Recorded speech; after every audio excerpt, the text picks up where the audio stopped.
नमस्कार, मैं हूं सौरभ त्रिपाठी। इंडिया न्यूज देख रहे सभी दर्शकों का बहुत बहुत स्वागत है। इंसानियत और जुर्म का पुराना नाता है, हमारे चारों ओर फैला जुर्म का मकड़ जाल। ऐसे में कौन का हो जाए शातिर का शिकार और किसके लिए जारी हो जाए मौत का फरमान। इतना नहीं, मिटा दिए जाते हैं जुर्म के सारे सबूत। जुर्म दर जुर्म, कत्ल दर कत्ल जारी है अपराध दुनिया का काला कारोबार। लेकिन हम आपको सच दिखाएंगे, क्योंकि कहीं होता है रेप तो कहीं होती है लूट सरेआम। हो सकता है आपके शहर में वो अपराधी बेखौफ घूम रहा हो, इसलिए आपको सावधान करने के लिए हम लेकर आए हैं हर जुर्म की पूरी दास्तान। आपको दिखाएंगे अपराधी का चेहरा खूंखार, जिसने मचा रखा है हाहाकार।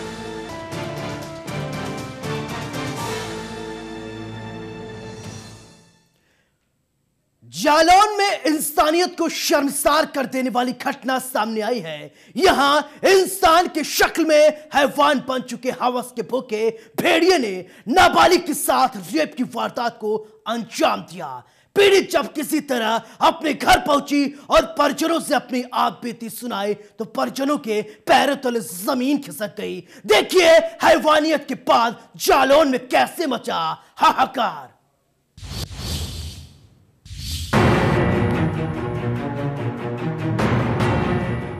इंसानियत शर्मसार, मासूम के साथ हैवानियत, अधेड़ पर हैवानियत का आरोप, पुलिस के हत्थे चढ़ा आरोपी, वारदात से मचा हाहाकार। महिलाओं और बेटियों की सुरक्षा के लिए सरकार की तरफ से लगातार कोशिश की जा रही है, लेकिन हवस के भूखे भेड़िए हैं कि मानते हैं।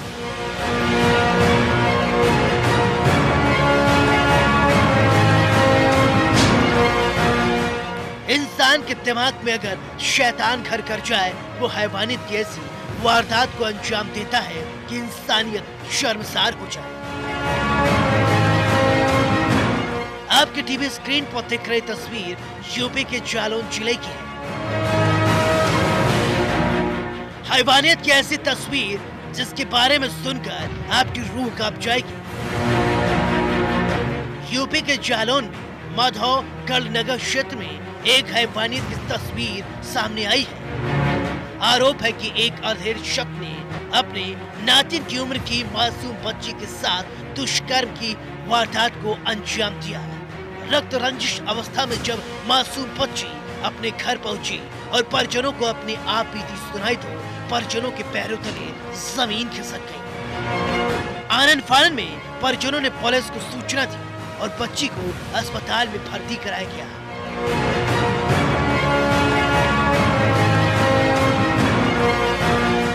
हालांकि पुलिस ने तत्परता दिखाते हुए फौरन मामले को गंभीरता से लेते हुए मुकदमा दर्ज कर आरोपी की तलाश में दबिश दी और कुछ ही घंटों के अंदर पुलिस ने आरोपी को धर दबोचा और उसे जेल भेज दिया।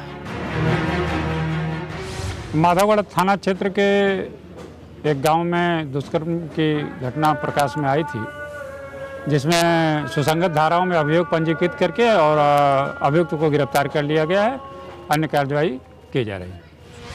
लेकिन वारदात के बाद सवाल उठते हैं, आखिर कब तक मासूम बच्चियां ऐसे दरिंदों की दरिंदगी की शिकार होती रहेंगी?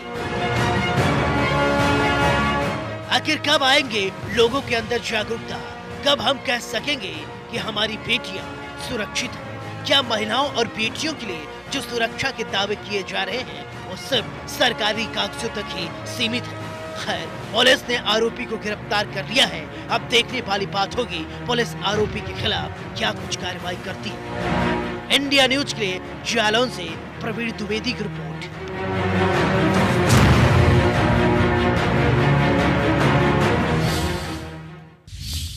पति पत्नी का रिश्ता विश्वास पर टिका होता है। वो ये सोचता है और ये सोच रहा था, लेकिन उसे क्या पता था उसकी पत्नी उसके गैर हाजिरी में किसी पराये मर्द के साथ रंगरलिया मनाती थी। लेकिन कहते हैं अगर कोई गलत करेगा वो एक न एक दिन सामने जरूर होगा। ऐसा कुछ हुआ। पति ने पत्नी को प्रेमी के साथ रंगे हाथों पकड़ लिया। फिर क्या था, देखिए इस वारदात के बाद अलीगढ़ में कैसे मचा हाहाकार।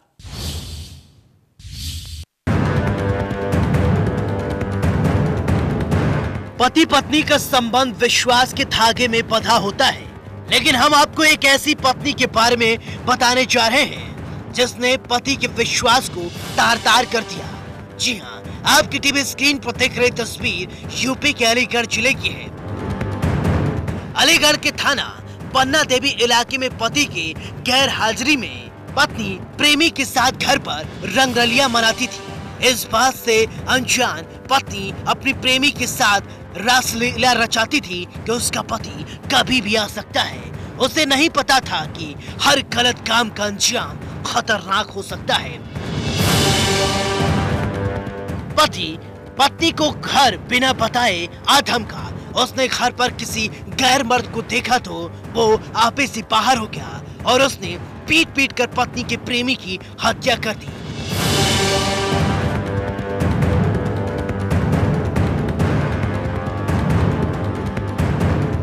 पूरा मामला अलीगढ़ के थाना पन्ना देवी इलाके के सरसौल पुलिस चौकी के पास की शिव नगरी कॉलोनी की बताई जा रही है। आरोपी युवक हिमाचल प्रदेश में नौकरी करता था।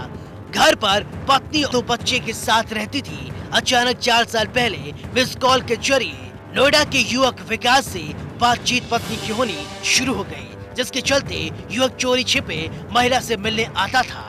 यही युवक महिला से मिलने आया था, तभी हिमाचल प्रदेश से वो शख्स बिना सूचना के घर आ गया। उसने पत्नी के साथ अज्ञात युवक को देखकर वो बौखला गया और क्रिकेट के बैट से पीट कर युवक की हत्या कर दी।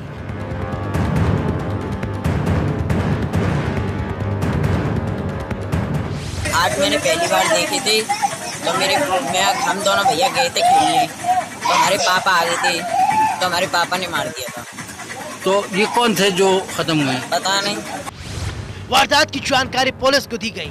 मौके पर पहुंची पुलिस ने आरोपी को हिरासत में लेकर मामले की तफ्तीश शुरू कर दी। सरसौल में पुलिस को एक सूचना मिली कि एक डेड बॉडी मिली है। पुलिस मौके पर पहुंची और डेड बॉडी को कब्जे में लिया गया है और उसे पोस्टमार्टम के लिए भेजा जा रहा है। इसमें जो प्रथम दृष्टया प्यार का या प्रेम संबंधों का मैटर निकल के सामने आ रहा है। अभी तहरीर नहीं मिली है। तहरीर आने पर अभियोग पंजीकृत किया जाएगा और आवश्यक कार्रवाई की जाएगी। फिलहाल पुलिस ने आरोपी पति को गिरफ्तार कर लिया है और मामले की तफ्तीश कर रही है। अब देखने वाली बात होगी पुलिस आरोपी पति के खिलाफ क्या कुछ कार्रवाई करती है। इंडिया न्यूज के लिए अलीगढ़ से महेश की रिपोर्ट।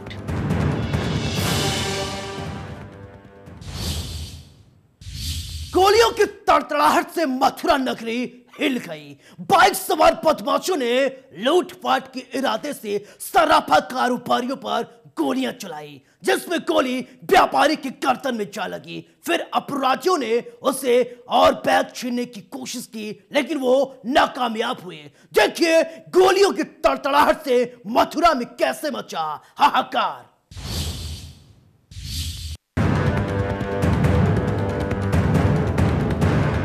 व्यापारी को मारी गोली, लूटपाट में नाकामयाब बदमाश, गर्दन में लगी गोली। इतने बेखौफ हो गए अपराधी। अपराधियों की कब होगी गिरफ्तारी? इन तस्वीरों को गौर से देखिए, कैसे प्रदेश में अपराधी बेखौफ हो गए हैं।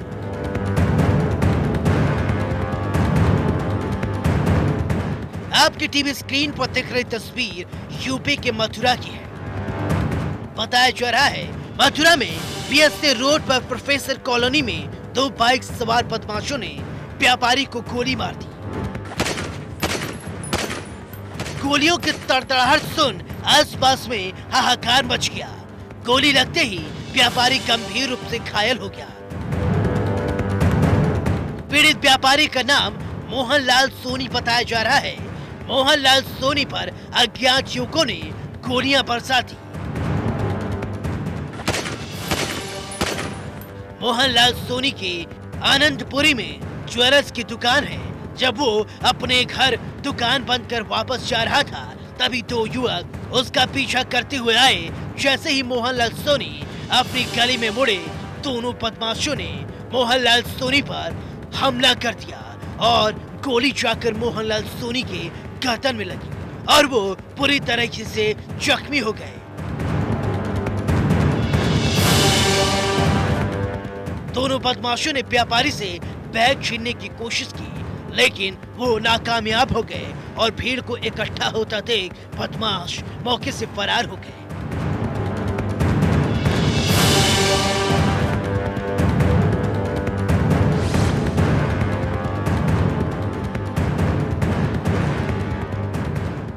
घायल व्यापारी को जिला अस्पताल पहुंचाया गया। व्यापारी की हालत गंभीर होने के कारण सरकारी अस्पताल से रेफर कर दिया गया। वारदात की जानकारी पुलिस को दी गई।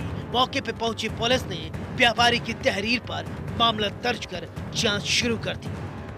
ये आज शाम को 7 बजे के लगभग एक ज्वेलरी की दुकान है BSA रोड पर, वहाँ से दुकान बंद करके अपने घर पे आ रहे थे। घर करीब 400 मीटर की दूरी पर है। तो घर से 100 मीटर के पहले दो लड़के मोटरसाइकिल से बताए जा रहे हैं, जिन्होंने उनके ऊपर फायरिंग कर दी और गोली लगी है कंधे के पास में। अभी उपचाररत हैं। पुलिस के द्वारा अभियुक्तों की धरपकड़ के प्रयास जारी हैं और इसमें सारे गहराई से छानबीन घटना के प्रत्येक पहलू से की जा रही है। स्थिति के बारे में अभी थोड़े टाइम में जानकारी हो पाएगी। अभी डॉक्टरों को द्वारा इलाज किया जा रहा है। इस वारदात के बाद कई सवाल खड़े होते हैं। आखिर प्रदेश में अपराधी इतने बेखौफ कैसे हो गए? क्या व्यापारी भी अब सुरक्षित नहीं है? गोली मारने वाले युवक कौन थे? क्या उसकी व्यापारी से कोई पुरानी रंजिश थी? उसने व्यापारी का बैग छीनने की भी कोशिश की। इस बात से साफ है कि अपराधी लूटपाट की नियत से हमला किए हैं। खैर, पुलिस ने मामला दर्ज कर लिया है। अब देखने वाली बात होगी पुलिस आरोपियों को कब गिरफ्तार कर सलाखों के पीछे भेजती है। इंडिया न्यूज के लिए मथुरा से रविंद्र की रिपोर्ट। घर में सब चैन की नींद सो रहे थे। माँ बाप के साथ 3 बच्चे भी चैन से सो रहे थे। तभी अचानक घर में आग लग गई और एक नाबालिग की झुलसकर मौत हो गई और 3 लोग अस्पताल के बेड पर जिंदगी और मौत के बीच जंग लड़ रहे हैं। क्या आग खुद लगी या आग लगाई गई? देखिए इस वारदात के बाद कैसे मचा हाहाकार।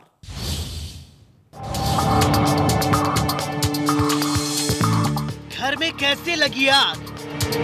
क्या किसी से थी दुश्मनी? आग में झुलस के नाबालिग की मौत, 3 लोग जिंदगी और मौत के बीच। इन तस्वीरों को गौर से देखिए, कैसे आग के टांडों से किसी का आशियाना जलकर राख हो गया। इतना ही नहीं, इस आग की चपेट में आने से झुलस कर एक नाबालिग की दर्दनाक मौत हो गई। जी हाँ, आपकी टीवी स्क्रीन पर दिख रही ये तस्वीर यूपी के बागपत जिले की बताई जा रही है, जहां संदिग्ध परिस्थितियों में एक मकान में आग लग गया, जिससे 12 साल के एक बच्चे की मौत हो गई, जबकि एक महिला सहित 2 बच्चे पूरी तरह से झुलस गए हैं और वो अस्पताल में जिंदगी और मौत के बीच जंग लड़ रहे हैं। पूरा मामला बागपत कोतवाली स्थित मिरोजपुर रोड पर आयशा कॉलोनी की बताई जा रही है, जहां नौशाद अपने परिवार के साथ किराए के मकान में रहता है और वो अपनी पत्नी शबनम और 3 बच्चे समीर, अयान और गुड्डू के साथ एक कमरे में सोया हुआ था। तभी घर में अचानक आग लग गई। नौशाद ने शोर मचाया तो आसपास के पड़ोस के लोग इकट्ठा हो गए और आग को बुझाने की कोशिश की।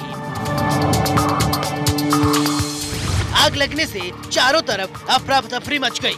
सभी को बाहर निकालकर अस्पताल भेजा गया, जबकि नौशाद के बड़े बेटे, जिसकी उम्र करीब 12 साल बताई जा रही है, मौके पर ही दर्दनाक मौत हो गई। गंभीर रूप से झुलसे शबनम और 2 छोटे बच्चों को दिल्ली के लिए रेफर कर दिया गया। नौशाद मामूली रूप से झुलस गया है।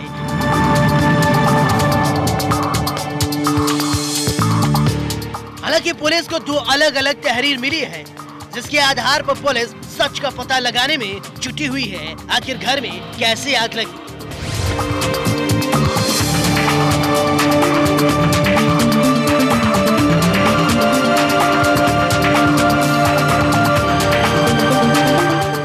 थाना क्षेत्र बागपत में आयशा कॉलोनी में एक घटना हुई जिसके तहत घर में आग लगी है और जिसमें एक बच्चे की मृत्यु हुई है। मौके पर पुलिस पहुंची थी, अग्निशमन विभाग भी पहुंचा था और फील्ड यूनिट की टीम भी पहुंची है। मौके पर ज्ञात हुआ है कि रात में परिजन, नौशाद के परिजन थे, 2 बच्चे, नौशाद की पत्नी घर में अलाव जलाकर तसले में और नीचे उसको चारपाई के नीचे रख दिया था, यद्यपि उनका कहना है कि उसको बुझा दिया गया था। इसके पश्चात आग लगी है। बच्चे के शव को पोस्टमार्टम और पंचायतनामा के हेतु भेजा गया है और नौशाद की पत्नी और उसके एक बच्चे का इलाज चल रहा है, जिस संबंध में नौशाद के द्वारा अपने पड़ोसी अयूब के ऊपर आरोपित किया गया है। उनके द्वारा बताया गया आग इनके द्वारा लगाई गई है। जबकि इसी घटना के संबंध में नौशाद के जो साले हैं हैदर, उनके द्वारा दूसरा प्रार्थना पत्र दिया गया है, जिसमें कि नौशाद को ही आरोपित किया गया है।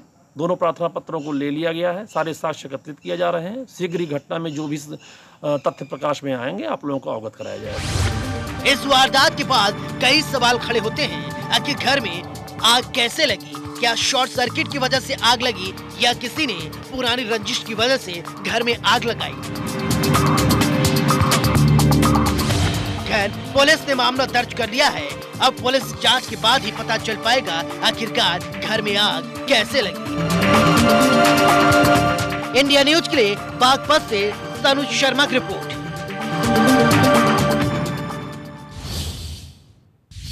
एक तरफ प्रदेश सरकार अपराध और अपराधियों पर लगाम लगाने की कोशिश कर रही है, दूसरी तरफ लगातार मामले बढ़ रहे हैं। सोनभद्र, सीतापुर और बहराइच में मारपीट की 3 तस्वीरें हम आपको दिखाएंगे, जिसे देखकर आप दांतों तले उंगलियां दबा लेंगे। देखिए कैसे सोनभद्र, सीतापुर और बहराइच में मारपीट से मचा हाहाकार। किसानों के साथ मारपीट, धान खरीद को लेकर दे दनादन, तहसीलदार से दबंगों ने की मारपीट, तहसीलदार की गाड़ी तोड़ी, घरातियों और बारातियों में मारपीट, मारपीट से मचा हाहाकार। एक तरफ प्रदेश सरकार अपराध और अपराधियों पर लगाम लगाने की कोशिश कर रही है, दूसरी तरफ आपराधिक मामले लगातार बढ़ रहे हैं। कब, कहां, कैसे कोई शातिर का शिकार हो जाए कोई नहीं जानता है। आपकी टीवी स्क्रीन पर 3 तस्वीरें दिखाई दे रही हैं।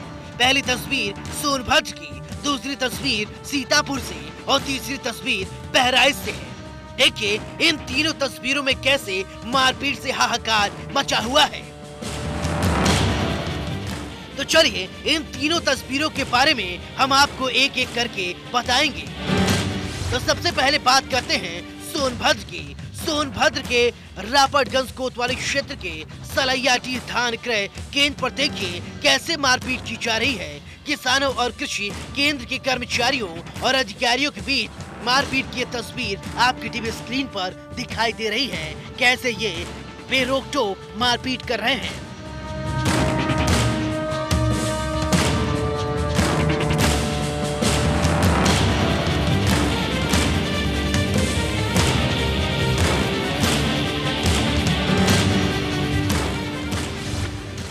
केंद्र आज मारपीट हुई। वहाँ पर केंद्र प्रभारी श्री दीपक वशिष्ठ जी हैं, जो कि अपना कार्य संचालन सुचारू रूप से कर रहे थे, लेकिन कुछ लोग जो कि धान पहले भी बेच चुके हैं, अपना धान तुलवाने के लिए जबरदस्ती दबाव बनाने का प्रयास कर रहे थे। इनके द्वारा ये बताया गया कि भाई टोकन लगा हुआ है, आप टोकन के क्रम में आइए, लेकिन उन्होंने जबरदस्ती अपना धान तुलवाने के लिए इनके साथ बदतमीजी की, इनको धक्का मुक्की किया गया, इनका मोबाइल छीन लिया गया वहाँ पर उपस्थित किसानों ने जब इनका बचाने का प्रयास किया तो उनको मारा पीटा गया है। दीपक जी द्वारा कोतवाली में तहरीर दिया गया है। दीपक जी द्वारा तहरीर देने का भी कार्य किया जा रहा है। इसकी सूचना हमें अपने जिला मंत्री डॉक्टर ब्रजेश प्रताप सिंह के माध्यम से मिली।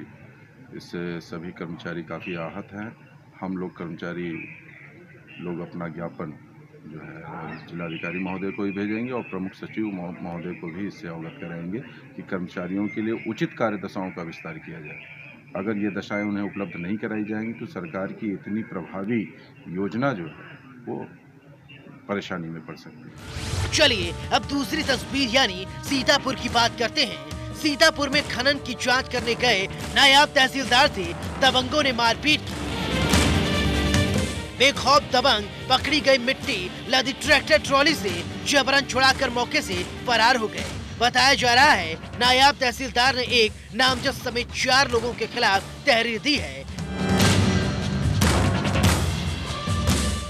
खनन की सूचना पर तहसीलदार विदेश सिंह ने गजोधरपुर टिकरा रोड पर पकड़ी थी मिट्टी लदी ट्रैक्टर ट्रॉली। तभी प्रदीप सिंह ने अपने साथियों के साथ मौके पर पहुंचकर गाड़ी छुड़ाने का दबाव बनाने लगा। साथ ही मारपीट कर जबरन गाड़ी लेकर मौके से फरार हो गया। इतना नहीं, तहसीलदार की गाड़ी को भी क्षतिग्रस्त कर दी गई है।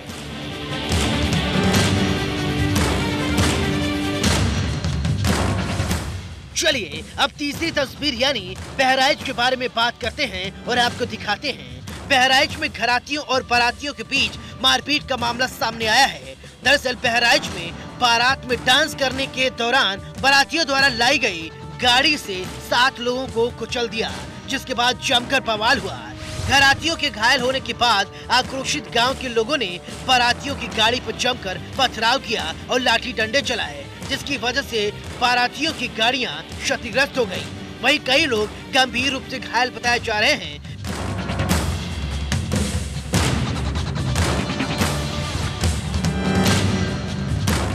मिली जानकारी के अनुसार मोतीपुर इलाके के खैरी समैनसा गांव में एक बारात आई थी। बाराती डीजे की धुन पर जमकर डांस कर रहे थे।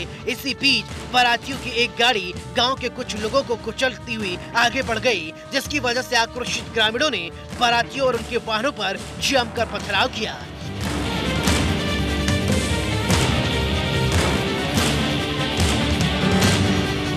हमारे गांव में बारात आई थी और बारात आई थी, फिर हम लोग डांस देख रहे थे एक साइड में, फिर उस पीछे से आई ठोक दिया 7 लोग। कितने लोगों को चोट आई है?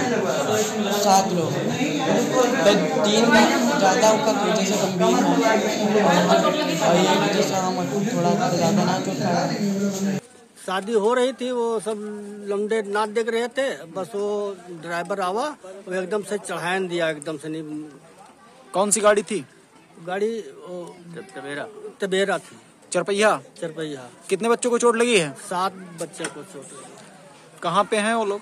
वो मिपरवा थे थाने में, थाने से यहाँ दवाई हुई थी ब्लॉक में, ब्लॉक से फिर रेफर हुआ बहराइच। यहाँ कोई थाने की पुलिस पहुँची? हाँ, यसो साहब आए थे और सब आए थे, पूरा फोर्स। इन तस्वीरों को देखने के बाद एक बात साफ है, जरा सी बात की वजह से लोग अपना धैर्य, अपना आपा खो देते हैं। कोई भी किसी को नुकसान पहुंचा सकता है, कोई किसी को भी अपना शिकार बना सकता है। अब देखने वाली बात होगी इन तस्वीरों को देखने के बाद पुलिस क्या कुछ कार्रवाई करती है।